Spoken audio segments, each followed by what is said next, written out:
வணக்கம் உறவுகளே, இது சமகாலம். இன்றைய சமகாலத்திலே நாங்கள் பார்க்க போகின்ற விடயங்கள் புதிய பாப்பரசர் யார், வெளிவரத் தொடங்கி இருக்கின்ற ஊகங்கள், இதனுடைய பின்னணியிலே தற்பொழுது மறைந்த பாப்பரசர் தொடர்பான விடயங்களையும் சற்று விரிவாக பார்க்க போகிறோம்.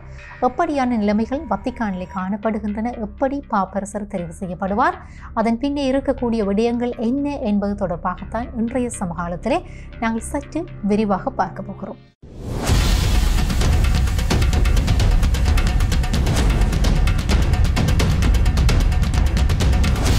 எங்களுக்கு தெரியும், உலகினுடைய 140 கோடி கத்தோலிக்க மக்களுடைய தலைவர், கத்தோலிக்க திருச்சபையினுடைய 267வது போப் பிரான்சிஸ் தன்னுடைய 88வது வயதிலே காலமாக இருக்கின்றார். வத்திக்கானிலே போப்பினுடைய நிதி செயலாளர் கர்தினல் கெவின் பெரல் போப்பினுடைய மறைவினை உலகிற்கு தெரியப்படுத்த இருக்கிறார். இந்த விடயங்கள் எல்லாமே நாங்கள் அறிந்த விடயங்கள். ஆனால் உலக மக்களுடைய அன்பினை வென்ற போப் பிரான்சிஸ் தன்னுடைய இறுதிச் சடங்கு எங்கே நடைபெற வேண்டும் என்பது தொடர்பாகவும் தன்னுடைய நிலைப்பாடுகளை தெரிவித்து விட்டு சென்றிருப்பதான செய்திகள் புதிய செய்திகளாக காணப்படுகின்றன. தன்னுடைய இந்த இறுதி மரியாதை என்பது, இறுதிச் சடங்கு என்பது எளிய முறையில் தான் நடைபெற வேண்டும் என்று சொல்லி போப் பிரான்சிஸ் அவர்கள் குறிப்பிட்டதாக அந்த செய்திகளை நாங்கள் பார்க்கக்கூடியதாக இருக்கிறது. அதே நேரத்திலே தன்னுடைய கல்லறையினை ரோமில் உள்ள எக்ஸலினோ என்கிற இடத்திற்கு அருகிலே இருக்கக்கூடிய பசிலிக்கா சாண்டா மரியா மாகியோர் என்னும் இடத்தில் தான் அமைக்க வேண்டும் என்று சொல்லி அவர் கோரியிருப்பதான அந்த விடயங்களையும் நாங்கள் பார்க்கக்கூடியதாக இருக்கிறது. கடந்த ஆண்டிலே இப்படியான ஒரு கோரிக்கை அவர் முன்வைத்திருந்தார் என்று சொல்லி சர்வதேச ஊடகங்கள் செய்திகளை வெளியிட்டிருக்கின்றன. உலக மக்களாலே அதிகமாக நேசிக்கப்பட்ட ஒரு கத்தோலிக்க திருச்சபையினுடைய தலைவராக போப் பிரான்சிஸ் அவர்கள் பார்க்கப்படுகிறார். இதற்கு பல்வேறு காரணங்கள் இருக்கின்றன. ஏன் இவர் உலக மக்களால் நேசிக்கப்பட்ட ஒரு தலைவராக பார்க்கப்படுகிறார்? இவருடைய பின்னணி என்ன? இவர் எந்த நாட்டிலே இருந்து இந்த நிலைக்கு உயர்ந்து சென்றார், மக்களுடைய மனங்களிலே இருந்து மக்களுக்காக சேவையாற்றினார் என்கிற விடயங்களை சற்று விரிவாக பார்க்க போகிறோம். இவர் 1936ஆம் ஆண்டிலே ஆர்ஜென்டினாவிலே உள்ள பியூனஸ் ஐர்ஸ் என்கிற இடத்திலே பிறந்திருக்கிறார். 2013 கத்தோலிக்க திருச்சபையினுடைய தலைவராக பொறுப்பேற்றிருக்கிறார்.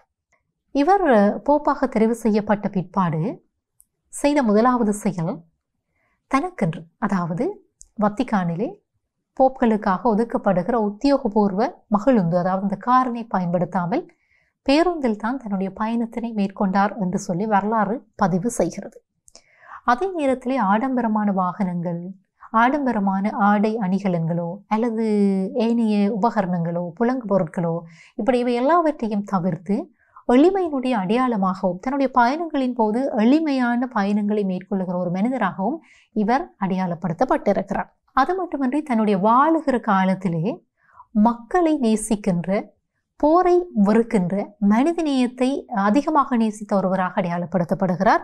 தான் பதவியேற்ற, அதாவது போப்பாக பதவியேற்ற முதலாவது பத்திரிகையாளர் சந்திப்பில் உரையாற்றுகிற போது அவர் குறிப்பிட்ட விடயங்கள் இன்றைக்கும் நினைவு கூறப்படுகின்றன. தேவாலயங்கள் ஏழை மக்களுக்கான தேவாலயங்களாக இருக்க வேண்டும் என்கிற அந்த துணிப்பொருளிலே அவர் உரையாற்றி இருக்கிறார் என்பதும் இங்கே குறிப்பிடக்கூடிய விடயமாக இருக்கிறது. அதே நேரத்திலே சூழலியல் சார்ந்திருக்கக்கூடிய முக்கியமான கவனங்கள், பாலின சமத்துவம், இவை சார்ந்த விடயங்களையும் உள்ளடக்கியதாகத்தான் அவருடைய முதலாவது உரை இடம்பெற்றது என்று சொல்லி அறிய முடிகிறது. இன்னொரு விடயத்தையும் நாங்கள் அறியக்கூடியதாக இருக்கிறது. கட்டுப்பாடற்ற முதலாளித்துவம் பிசாசனுடைய சாணகம் என்று சொல்லி இவர் அடிக்கடி குறிப்பிட்டு வந்ததான அந்த மேற்கோள் காட்டுதல்களையும் அறியக்கூடியதாக இருக்கிறது. அமெரிக்கா உள்ளிட்ட முதலாளித்துவ நாடுகளுக்கு எதிராக மிக கடுமையான விமர்சனங்களை முன்வைத்த ஒருவராகவும் இவர் அடையாளப்படுத்தப்படுகிறார். அதே நேரத்திலே பல ஏழை எளிய நாடுகளுக்கு பயணப்பட்டு அங்குள்ள மக்களை சந்தித்து அவர்களோடு உரையாடி அவர்களுக்கான அந்த ஆசிகளை வழங்கி மக்களுடைய சேவகனாக கத்தோலிக்க திருச்சபையினுடைய ஒரு தலைவராக நிமிர்ந்து நின்ற பெருமை இவரை சாரும் என்று சொல்லி நாங்கள் சொன்னால் அது மிகையில்லை. இப்படி இருக்க இலங்கைக்கும் அவர் விஜயத்தினை மேற்கொண்டிருக்கிறார். மன்னாருடைய மடு திருத்தலத்திற்கும் அவர் வந்து சென்றிருக்கிறார் என்கிற விடயமும் இங்கே பதிவு செய்யப்பட வேண்டிய விடயமாக காணப்படுகிறது. அதே நேரத்திலே அவர் பதவியேற்று 2 ஆண்டுகளில் ஒரு அறிக்கை ஒன்றினையும் வெளியிட்டிருக்கிறார். அந்த அறிக்கை சுற்றுச்சூழல் சார்ந்த ஒரு அறிக்கையாக காணப்படுகிறது. அந்த சுற்றுச்சூழல் சார்ந்த அறிக்கை சுமார் 180 பக்கங்களை கொண்ட அறிக்கை என்று சொல்லியும் அந்த அறிக்கையிலே சுற்றுச்சூழலை கடுமையான பாதிப்புகளுக்கு உள்ளாக்குகின்ற நாடுகளுடைய பட்டியலே வளர்ந்த நாடுகள் காணப்படுகின்றன. அவர்களுடைய தொழில்நுட்ப, அதே நேரத்திலே கைத்தொழில், போக்குவரத்தின் காரணமாகத்தான் இந்த சுற்றுச்சூழலில் அதிகமான பாதிப்புகள் நிகழுகின்றன, கடுமையான பாதிப்புகள் நிகழுகின்றன என்பதை குறிப்பிட்ட போ இந்த வளர்ந்த நாடுகள் ஏழை எளிய நாடுகளுக்கு வரி செலுத்த வேண்டும், இந்த சுற்றுச்சூழலை நீங்கள் மாசாக்கியதற்கான வரியை செலுத்த வேண்டும் என்று சொல்லியும் அந்த அறிக்கையிலே குறிப்பிட்டிருந்தார் என்பது இங்கே நாங்கள் சுட்டி காட்டப்பட வேண்டிய முக்கியமான விடயமாக காணப்படுகிறது. அது மட்டுமின்றி உலக அகதிகள் தொடர்பிலும் மிக முக்கியமான கரிசனை இவர் கொண்டிருந்தார் என்று சொல்லி சொல்லப்படுகிறது. உலக அகதிகளை ஒரு சதுரங்க பலகையிலே பயன்படுத்துகிற சிப்பாய்களை போன்று இந்த நாடுகள் பயன்படுத்தக்கூடாது என்று சொல்லி அவர் அடிக்கடி குறிப்பிட்டு வந்திருக்கிறார். அதே நேரத்திலே வத்திக்கானிலே சிறிய அகதிகள், அதாவது 12 சிறிய நாட்டு அகதிகளுக்கு இடம் கொடுத்து அவர்களையும் பராமரித்து வந்திருக்கிறார் என்பது இங்கே சுட்டி காட்டப்பட வேண்டிய இன்னும் ஒரு விடயமாக இருக்கிறது. அதே நேரத்திலே காசாவிலே அங்கே நடைபெற்று வருகின்ற யுத்தம் தொடர்பான அதிகமான கரிசனைகளை கொண்டு அதிகமான குரலை எழுப்பிய ஒருவராகவும் இவர் பதிவு செய்யப்படுகிறார். காசாவில் இருக்கின்ற தேவாலயத்திற்கு ஒவ்வொரு நாளும் இரவு 9 மணிக்கு இவர் தொலைபேசி அழைப்படுப்பார். அப்படி தொலைபேசி அழைப்படுத்து அங்கே இருக்கின்ற நிலைமைகளை ஆராய்கின்ற ஒரு தன்மை இவரிடத்தில் இருந்தது என்று சொல்லப்படுகிறது. அண்மைய நாட்களில் அவர் நோய்வாய்ப்பட்டு வைத்தியசாலையில் அனுமதிக்கப்பட்டிருந்த நேரத்தில் கூட அந்த ஒவ்வொரு நாளும் 9 மணிக்கு தொலைபேசி எடுக்க வேண்டும் என்பதிலே உறுதியாக இருந்து அந்த விடயத்தை மேற்கொண்டார் என்று சொல்லியும் வத்திக்கான் அரண்மனை பதிவு செய்கிறது. இவருடைய முக்கியமான இன்னும் ஒரு விடயம், பேசப்பட வேண்டிய ஒரு விடயமாக இந்த பயங்கரவாதம் தொடர்பான நிலைப்பாடுகள் காணப்படுகின்றன. மிக முக்கியமாக இந்த பயங்கரவாதிகள் என்று சொல்லுகிற போது உலகத்தினுடைய ஒரு தன்மை இருக்கிறது. பயங்கரவாதிகள் என்றால் முஸ்லிம் மக்களை கருதுகிற, அடிப்படைவாதம் என்கிற போது இஸ்லாமிய மதத்தை நினைக்கின்ற ஒரு தன்மை இருக்கிறது. இப்படி இருக்க இவர் இதை எதிர்த்து வந்தார்.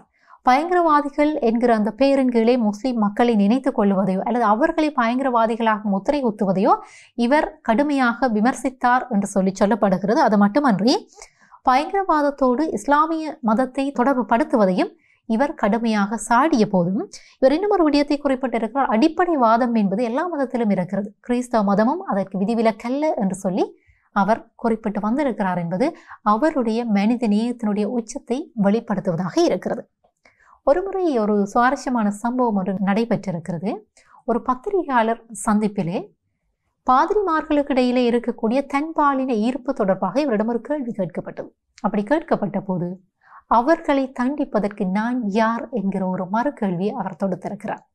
அந்த கேள்வியின் மூலமாக அவர் பல விடயங்களை வெளிப்படுத்த விளைந்திருக்கிறார். ஆனால் ஒரு விடயத்தை குறிப்பிட்டிருக்கிறார்.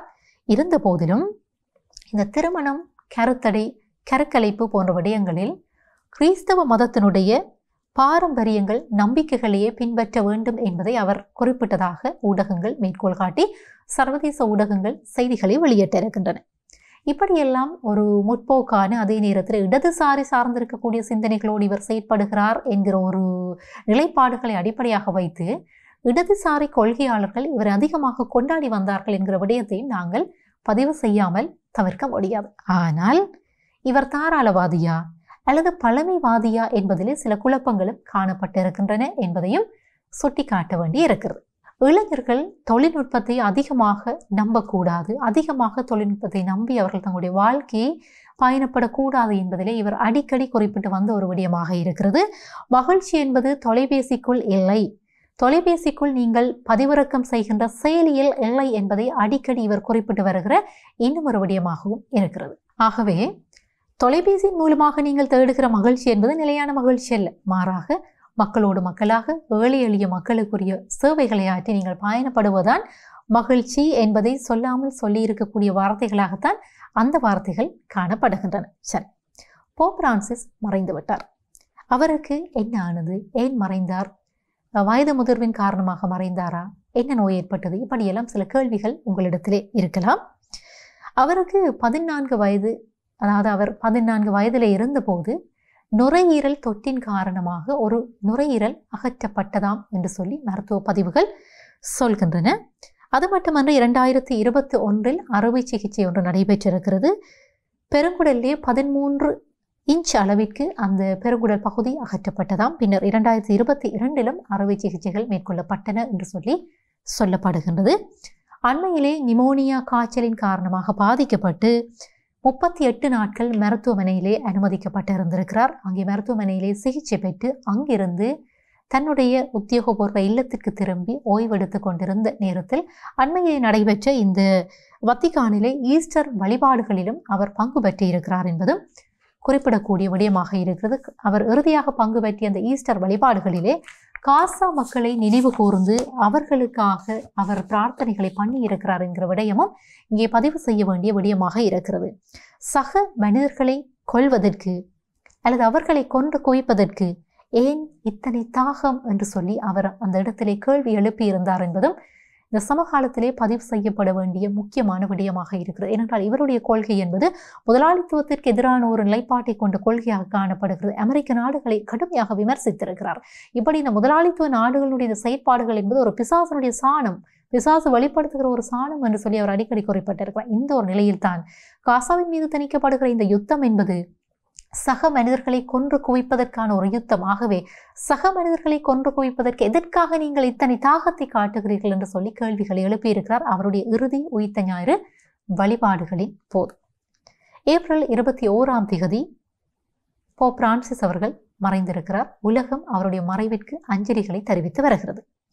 வத்திகானுடைய நடைமுறைப்படி போப்பினுடைய இறப்பை உறுதி செய்யும் அவருடைய நிதி செயலாளர் 3 முறைகள் அவருடைய காதிலே அவருடைய பெயரை, அதாவது அவருக்கு ஞானஸ்தானம் கொடுக்கப்பட்ட அந்த பெயரை குறிப்பிட்டு அவரை அழைப்பாராம். அப்படி அழைத்த பிற்பாடு அந்த 3 முறைக்கும் பதில் இல்லாத பிற்பாடு அவருடைய இறப்பை உலகிற்கு அறிவிப்பார் என்று சொல்லப்படுகிற இது வத்திக்கானுடைய நடைமுறையாக காணப்படுகிறதா. அதே நேரத்திலே 1963 ஆண்டு வரைக்கும் நெற்றியிலே இறந்த போப்பினுடைய நெற்றியிலே 3 முறை வெள்ளியிலான சுட்டியல்னால் சிறியதாக தட்டி அவருடைய மரணம் உறுதி செய்யப்படும் என்கிற ஒரு வழக்கம் இருந்து வந்திருக்கிறது 1963 ஆண்டு வரைக்கும். ஆனால் தற்போது இருக்கின்ற நடைமுறைகளின் பிரகாரம் அவர் பயன்படுத்திய அவருடைய மோதிரமும் அவருடைய உத்தியோகபூர்வமான அந்த இறப்பர் முத்திரை அந்த சீலும் சுட்டியல்னால் அடித்து உடைக்கப்படுகிற ஒரு முறைமை வழக்கத்தில் இருந்து வருகிறது. அதாவது இனி இந்த போப்பினுடைய அவருடைய அந்த காலம் நிறைவடைந்திருக்கிறது, இனி அவருடைய சேவை இல்லை என்பதை ஒரு நம்பிக்கையாக செயற்படுத்துகிற ஒரு முறையாகத்தான் இந்த வழக்கத்தை அவர்கள் பாரம்பரியமாக பின்பற்றி வருகிறார்கள். இது போப்பினுடைய காலம் நிறைவடைந்து விட்டது என்பதை குறிப்பிடுவதற்கான ஒரு அடையாளம் என்று சொல்லி வத்திக்கான் அரண்மனை குறிப்பிடுகிறது. அவர் வசித்து வந்த பிரத்யோக அறைக்கு சீல் வைக்கப்படுமா. அவருடைய இறப்பு உறுதி செய்யப்பட்ட பிற்பாடு அவருடைய உத்தியோக அறை சீல் செய்யப்பட்டு மூடப்படுமாம். இதற்காக வத்திக்கானிலே உள்ள செயின்ட் பீட்டர்ஸ் பெசிலிக்கா தேவாலயத்திலே அவருடைய உடல் வைக்கப்பட்டிருக்குமாம். வரலாற்று ரீதியாக போப்கள் இறந்த பிறகு அவர்களுடைய உடல் எம்பாம் செய்யப்படுகிற ஒரு முறைமை வழக்கத்தில் இருந்து வருகிறது. அடக்கம் செய்யப்படுவதற்கு முன்னர் போப்களினுடைய அந்த இருதயம் வெளியிலே எடுக்கப்படும், அந்த இருதயம் அகற்றப்படும். ரோமிலே பிரபல்யமான நீரூற்றாக காணப்படுகிற ட்ரவி நீரூற்றுக்கு அருகிலே இருக்கின்ற தேவாலயத்தில் இந்த இருதயங்கள் அவர்களுடைய நினைவு சின்னங்களாக பாதுகாத்து வைக்கப்படுமாம். இவ்வாறு அந்த தேவாலயத்திலே 20க்கும் மேற்பட்ட போப்களினுடைய இருதயங்கள் பாதுகாக்கப்பட்டு வைக்கப்பட்டிருக்கின்றன என்பதும் இன்னும் ஒரு விடயமாக இருக்கிறது. போப் இறந்த பின்னர் அடுத்த போப்பை தெரிவு செய்கின்ற முறைகளும் இங்கே நடைபெறும். ஆனால் அடுத்த போப்பை தெரிவு செய்வதற்கும், அதாவது ஒரு போப் இறக்கிற போது அந்த இறப்பிற்கும் அடுத்த போப் தெரிவு செய்யப்படுவதற்கும் இடையிலான அந்த கால பகுதியிலே வத்திக்கானுடைய நிதி செயலாளர் தற்காலிகமான திருச்சபை தலைவராக பணியாற்றுவார் என்பதும் இன்னும் ஒரு விடயமாக இருக்கிறது. போப்பாக தெரிவு செய்யப்படுவதற்கு பல்வேறு நிலைப்பாடுகள் காணப்படுகிறது. எப்படி ஒரு போப் தெரிவு செய்யப்படுவார் என்கிற கேள்வி உங்களிடத்தில் இருக்கலாம். ஒரு போப் தெரிவு செய்யப்படுவதாக இருந்தால் ஞானஸ்தானம் பெற்ற எந்த கத்தோலிக்கரும், அதாவது கத்தோலிக்க ஆணும் போப்பாக தெரிவு செய்யப்படுவதற்கு தகுதி உடையவராக கருதப்படுவார். பெண்களுக்கு இந்த வாய்ப்பு இல்லை என்பதும் இந்த இடத்திலே குறிப்பிடக்கூடிய விடயமாக இருக்கிறது. 1379 முதல் போப்கள் கர்த்தரினால் தெரிவு செய்யப்படுகிறார். அதாவது கர்தினால் என்று அழைக்கப்படுகிற இவர்களால் தெரிவு செய்யப்படுவார்கள். 80 வயதுக்கு மேற்பட்ட கர்தினால்கள் வாக்களித்து இந்த போப்பை தெரிவு செய்யலாம் என்கிற ஒரு வழக்கம் நடைமுறையில் இருக்கிறது. தற்பொழுது 252 கர்தினால்கள் இருக்கிறார்கள் உலகம் முழுவதும். அதிலே வாக்களிக்க தகுதி பெற்றவர்களாக 138 பேர் இருக்கிறார்களாம். சரி, இந்த 138 பேரும் எப்படி போப்பை தெரிவு செய்வார்கள் என்கிற ஒரு விடயமும் பேசப்பட வேண்டிய விடயமாக இருக்கிறது. போப் இறந்த பிற்பாடு அவருடைய இறுதிச் சடங்குகள் நடைபெறும். அந்த இறுதிச் சடங்கிற்கு வத்திக்கானை நோக்கி உலகிலே இருக்கின்ற அனைத்து கர்தினால்களும் அங்கே பயணப்படுவார்கள். அப்படி இறந்த போப்பினுடைய உடல் அடக்கம் செய்யப்பட்ட பிற்பாடுதான் இந்த ஒரு தேர்தல், ரகசியமான தேர்தல் முறை மூலமாக அடுத்த போப் தெரிவு செய்யப்படுவாராம். இங்கே சிஸ்டைன் சப்பல் என்று அதாவது அழைக்கப்படுகிற ஒரு தேவாலயத்தில் தான் இந்த முயற்சிகள் இந்த செயற்பாடுகள் ரகசியமாக நடைபெறுமாம். ஒவ்வொரு கர்தினால்களும் தங்களுடைய விருப்பத்தை ஒரு வாக்குச்சீட்டிலே ஒரு சீட்டிலே எழுதி அதை அந்த பலிபீடத்தில் இருக்கின்ற ஒரு கிண்ணத்திற்குள் கொண்டு சென்று வைப்பார்களாம். பிற்பாடு அந்த கிண்ணத்திற்குள்ளே இருக்கின்ற அந்த சீட்டுக்கள் சரிபார்க்கப்பட்டு அதிலே 3/2 பெரும்பான்மை பெறுகின்ற ஒருவர் தான் போப்பாக தெரிவு செய்யப்படுவாராம். இது சாதாரணமாக நாடாளுமன்றத்திலே நடைமுறையில் இருக்கக்கூடிய ஒரு திட்டத்தை அமுலாக்க வேண்டுமாக இருந்தால் அல்லது ஒரு சட்டத்தை அமுலாக்க வேண்டுமாக இருந்தால் எப்படி நடைமுறையில் இருக்குமோ அதே போன்றுதான் 3/2 அதாவது பெரும்பான்மை பெறுகின்ற ஒருவர் தான் போப்பாக தெரிவு செய்யப்படலாம் என்கிற ஒரு முறைமை இருக்கிறது. அதே நேரத்திலே சில வேளைகளில் தெரிவு செய்யப்படுகிற போது 2-3 நாட்களுக்கும் இந்த தெரிவுகள் நடைபெறுமாம். ஏனென்றால் ஒரு முறை தெரிவு செய்யப்படுகிற போது 3/2 பெரும்பான்மை கிடைக்கவில்லை என்று சொன்னால் மீளவும் அடுத்த சுற்று நடைபெறுமாம்.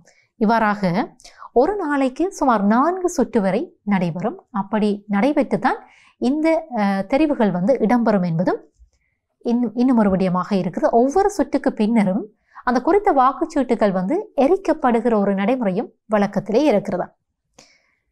சரி, இப்படி தெரிவு செய்கிற போது போப் தெரிவு செய்யப்பட்டு விட்டாரா இல்லையா என்பதை அறிவிக்கின்ற ஒரு முறைமை அங்குள்ள சிஸ்டைன் சப்பலிலே இருக்கக்கூடிய புகைப்போக்கியிலே இருந்து வெளியேறுகிற புகை மூலமாகத்தான் அறிவிக்கப்படுமா.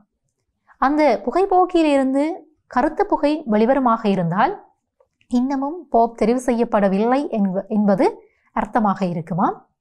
வெண்புகை வெளிவந்தால் போப் தெரிவு செய்யப்பட்டு விட்டார் என்பது அர்த்தமாக இருக்குமா. பிரான்சிஸ் போப் அவர்கள் 2023 தெரிவு செய்யப்பட்ட போது 2 நாட்கள் தேர்தல் நடைபெற்றது.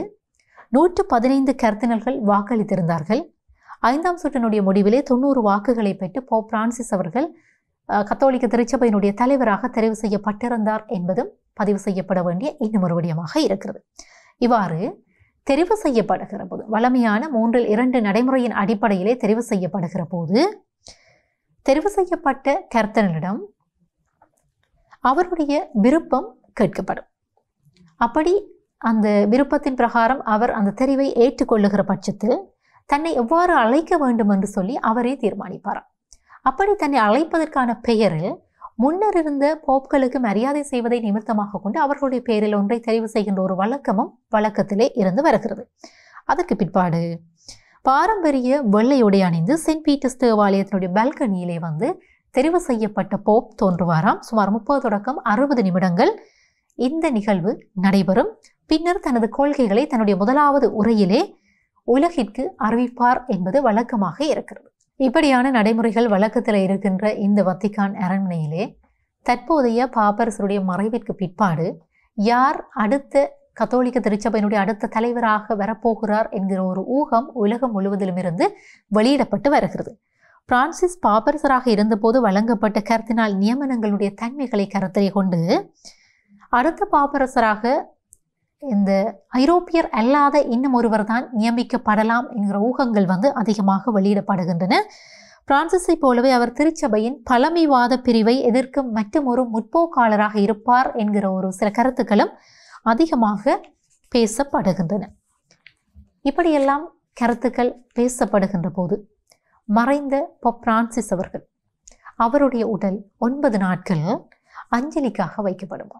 இந்த 9 நாட்கள் அஞ்சலியின் பிற்பாடு நான் ஏற்கனவே குறிப்பிட்டதை போன்று அவருடைய இருதயம் அகற்றப்பட்டு அது ஒரு நினைவு சின்னமாக பேணி பாதுகாக்கப்படும். அவருடைய உடல் அவர் விரும்பியது போன்றே நல்லடக்கம் செய்யப்படும். நல்லடக்கம் செய்யப்பட்ட பிற்பாடு அவருடைய அந்த சிந்தனைகளும் அவர் எதை இந்த உலகத்திற்காக எடுத்து வந்தாரோ, இந்த உலகத்தில் எவற்றை அவர் போதிக்க விளைந்தாரோ, போர் என்பது வேண்டாம், சக மனிதர்களை நீங்கள் எதற்காக கொள்ளுகிறீர்கள், இயற்கையை நேசியுங்கள், இயற்கையினுடைய நண்பராக இருங்கள், இப்படியெல்லாம் உலகத்திலே ஒரு உலகம் அமைதியும் சமாதானம் நிலைத்த ஒரு உலகமாக பயணப்படுவதற்கு அவர் என்ன விடயத்தை குறிப்பிட்டாரோ அந்த விடயங்கள் இந்த பூமியிலே நிலைத்திருக்கும். சந்திக்கலாம் மற்றொரு சமகாலத்தோடு.